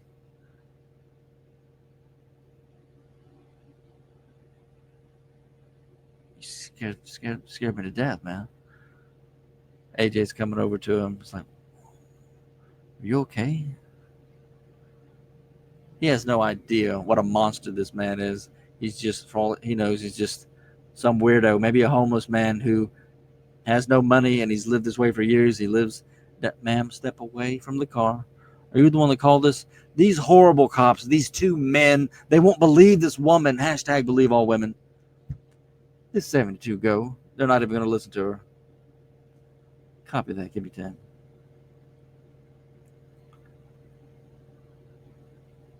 No, I don't have any ID. You got any ID, ma'am? So you don't have ID. I don't have anything. I'm not a crackhead. I am not a crazy person. I am a woman who's been held prisoner and have escaped. And I'm telling you, there's a man in serious danger. They don't believe a word you say. And these are the worst cops ever. Even by Hollywood movie standards, which I don't know if you can say that's what this is or not, but it's like these guys are so evil. They mean mugger as they're leaving in the car. They're not going to go investigate the house. They're not going to go in there. They're not going to do anything after she's escaped. Okay, back to AJ here. He's trying to help Frank. This place has to smell so bad. We're going to get out of here. I'm going to get out of here. I'm going to get out, and I'm going to get help. I'm going to let everybody what's going on down here. Shouldn't have said that, AJ. This thing is going to pay for what it did. There's going to be cops. He's telling Frank the Barbarian that he's going to have cops swarming this place. I didn't realize this before, but watching it again all the way through, it's like, I don't know what you want, man. He's trying to get AJ to give him something, help give him something. So he wheels the whole thing with the booze and the medicine and whatever's in there, can of beans.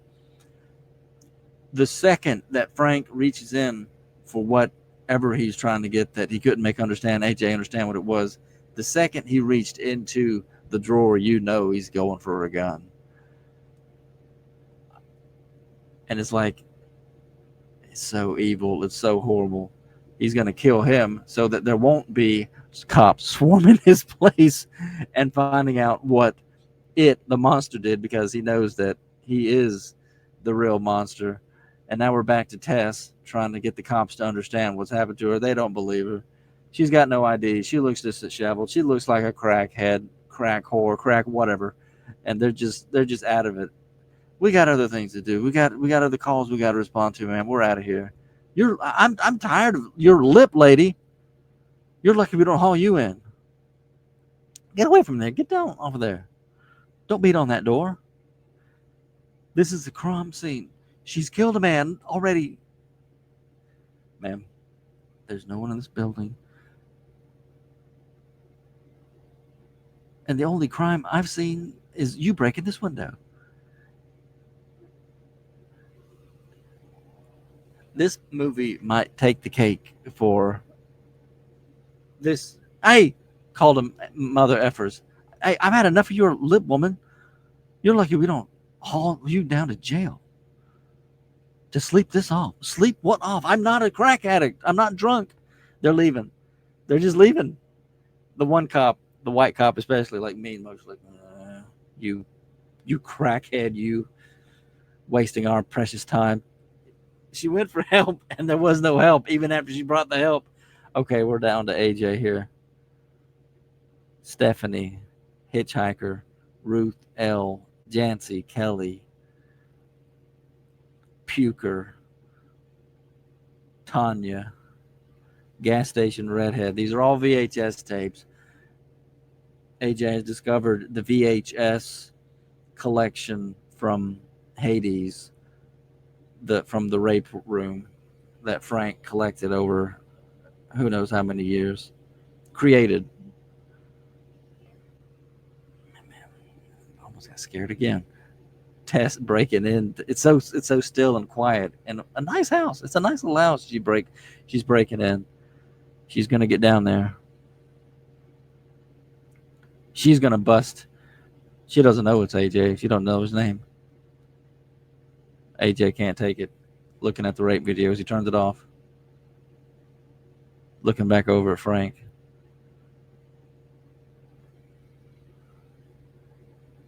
What is wrong with you? It's so great. He's violated a woman himself, and yet there he is confronted with it. He's confronted with something worse than he is. He's confronted with something that he would become. He's just a little baby version of it. I'm talking to you, you F. What are you? How could you do that? He's got a gun on him now. Frank is like, I've had it.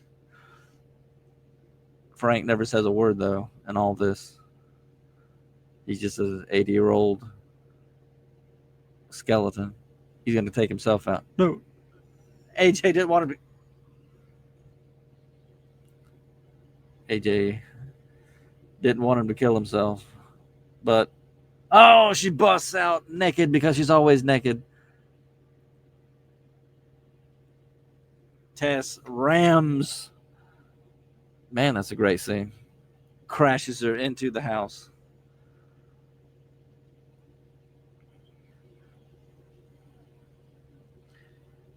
She's not dying, Tess. What are you going to do? Okay, she's fainting out. She's dying.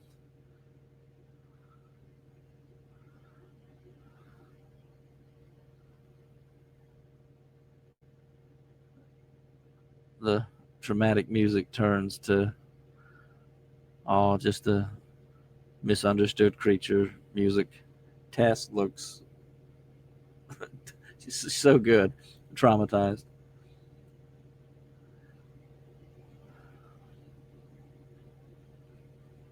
Frank is kaput. Now AJ's gonna have the gun. It's a great sequence. It's happening so fast I can't commentate on it fast enough. It's like he saw rapes on a video and he couldn't take it, but he forced himself on a woman and is like, this guy's got this whole collection of it's such a neat sequence in this movie. It's like that's basically what he is. I knew this was going to happen. Tess is down on the thing. In the distance, see a light.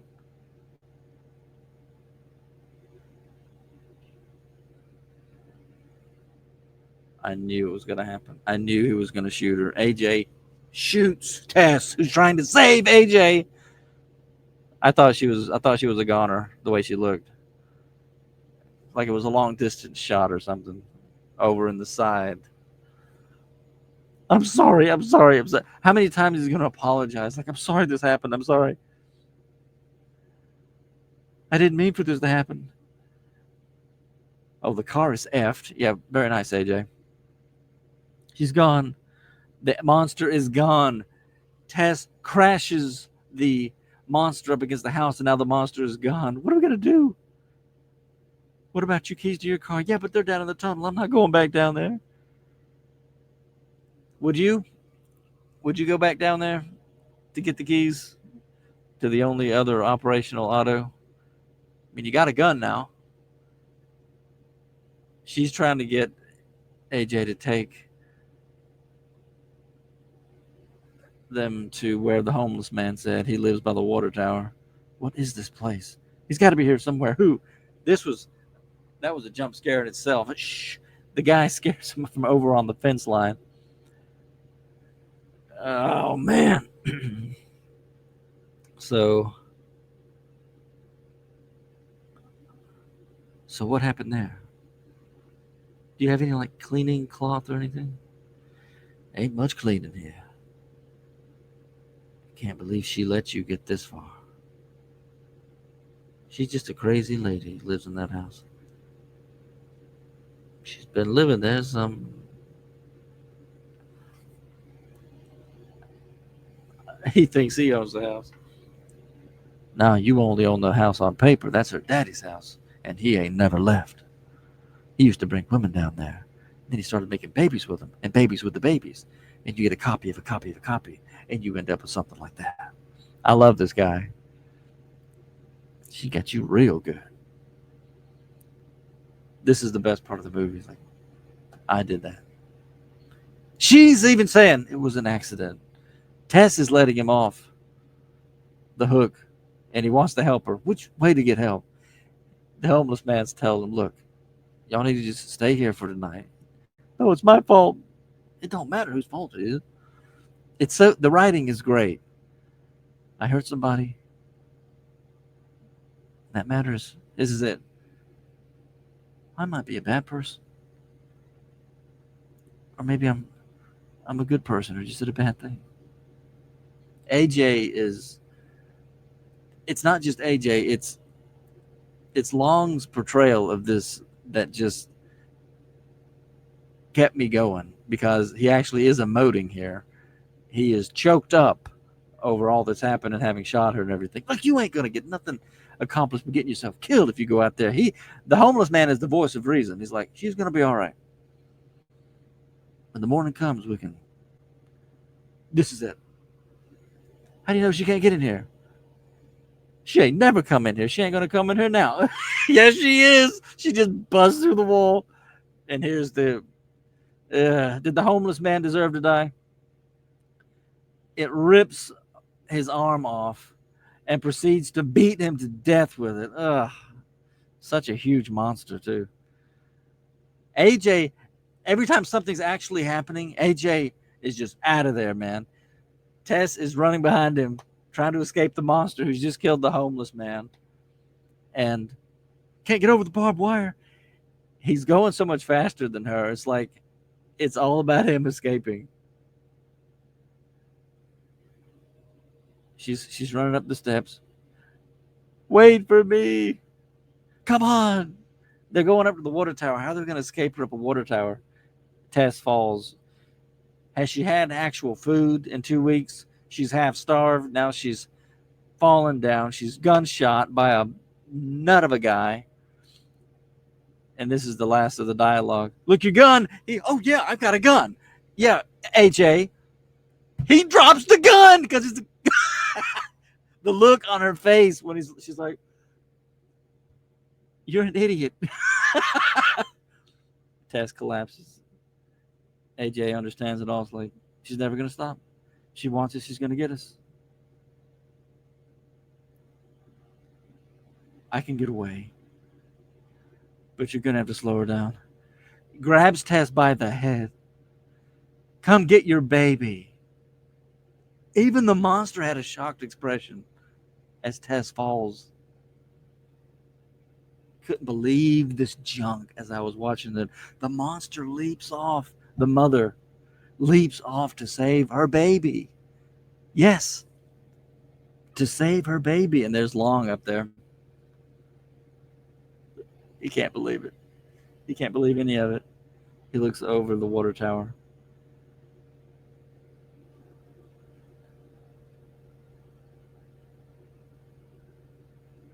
I couldn't. I just. I just couldn't process this junk when I first saw this movie. There's AJ's like looking down. AJ goes down the tower over to where they are dead. They're both. You just know they're both dead. AJ picks up the gun. What are you going to do? Shoot him to make sure the monster's dead? Tess landed on the monster, and there's a puddle of blood underneath the monster. It broke her fall. It saved the monster. Saved Tess. Tess is alive. Oh, are you okay? Oh, I'm so sorry. I panicked. You know, she was going to kill us both. I had no time to think. I panicked. I didn't even let go. You started to slip. There's nothing I can do. He's so great, man. You're gonna be okay. I got you. I got this. And the monster's alive. You are dead, AJ. I mean, dead as can be. Choking him to death. Fingers into the eyes. And breaks the front of his head open. I've never seen Creepers Jeepers before, but I don't know if that's a homage to what happened to him in that horror movie all those years ago, where it was the back of the head or whatever. It's too morbid to think about. The monster's alive. The mother's alive, and she's so concerned for Tess, who's been injured. Her baby. Her baby.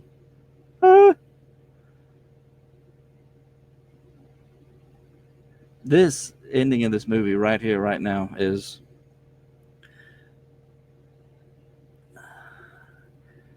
what makes this movie. Tess has gone for the gun. Can't go back.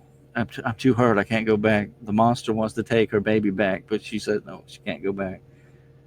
She tries to get her up again. It hurts too much, and she knows it. The mother knows the pain her baby's in. And it's like she's saying, she kisses. Bang, bang. Bang.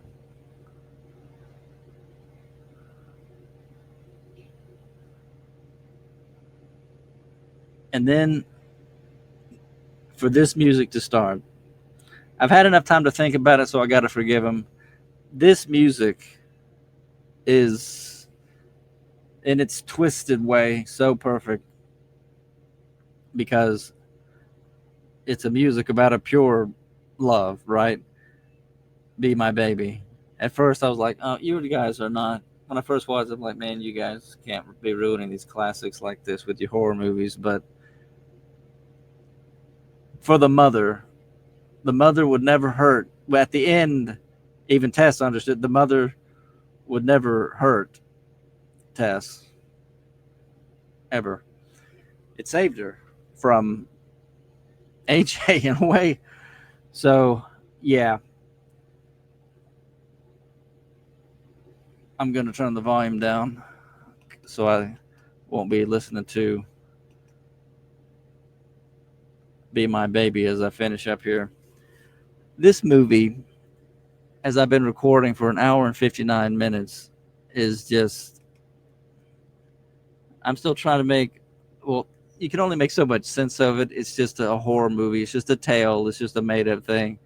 But it's how memorable this is with the music, with the mother, with Frank, with AJ, with Tess, with this handful of people who made something here that you've seen a lot of movies, right? I'm sure you have. I've seen a bunch of movies, but it's like, I don't know if I've seen one quite like this one. And whether that's good or it's bad, I don't even know. I'm just saying it's memorable. I would love to make a movie as memorable as this one is. And it is in large part because of the commentary that a lot of people, the more I read on other people's videos and things, people, because the movie's less than like 3 years old, what the director was and the writers are saying about certain things in society, in the news, in male female dynamics, in maternal uh, father mother child relationships, and all the rest, society in general, how it expands outwardly when you see the way in this situation, the way they had the cops treat Tess or didn't treat her. I don't know what more I can say. I've watched the whole movie now and I tried to comment on it. Wow.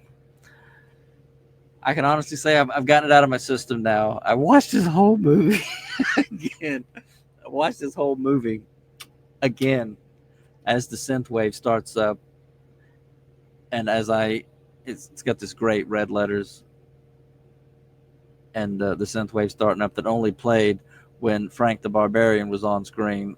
I'm going to think about him and that actor from now on whenever I hear anything like that recurring. Boom, boom. But I can't help it. It's just in my brain now. Anyways, let me look at the cast real quick before I shut her down. Justin Long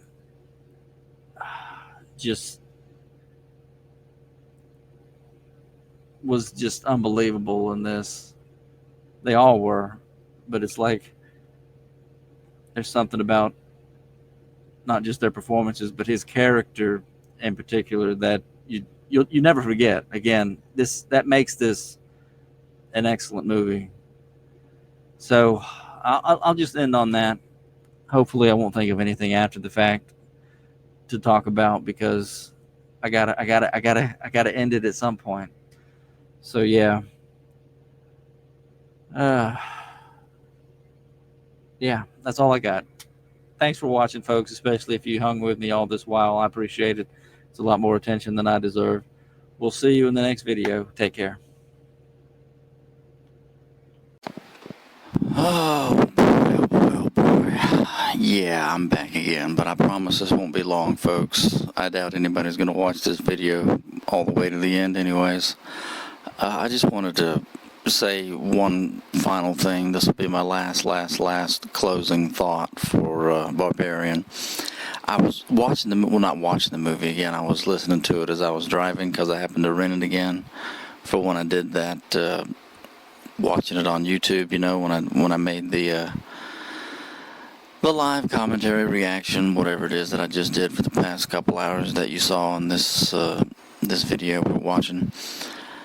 And I was driving the truck and listening to the movie, and I couldn't help but think about how I would go back to my favorite parts of this movie, which is basically, I like the whole movie, but particularly whatever it is, the stuff with AJ. Yes, it's Long's character in this that just it helped make this movie. It really did. Each and every character, and there aren't very many characters, when you got this core group and a story that works so well. Just 2 or 3, 4 actors, and it's brilliant. But Jason Long's character is what really put it over the hump for me, that made it it's a great movie. I can't believe I'm saying that about a horror movie, but I am. I really like this flick. And before I finally end this and make no more videos that are just about Barbarian ever, although I'm sure I'll mention it a time or two on down the line, I just wanted to say I was driving along, and as it got to the end of the film again, I'm listening to it, right? And it was just such an interesting and well done ending that somehow just kept you going.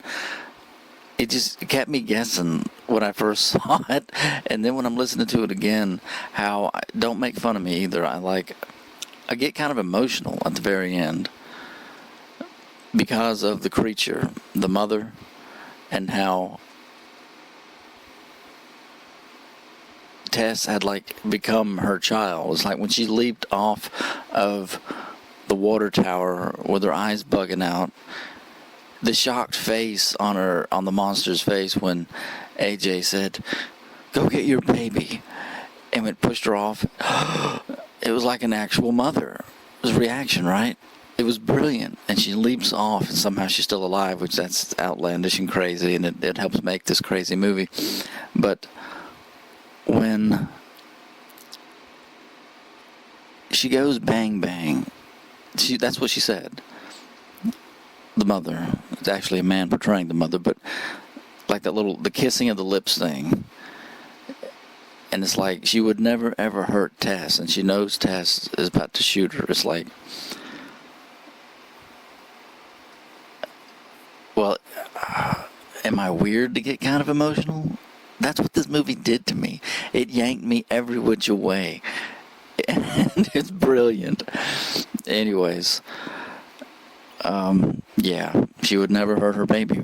So there you have it. Okay, finally I'm done. I promise I'm done, and I'm going to end this video now. Thanks again so much, folks, for watching my videos, and I'll catch you in the next one. Take care.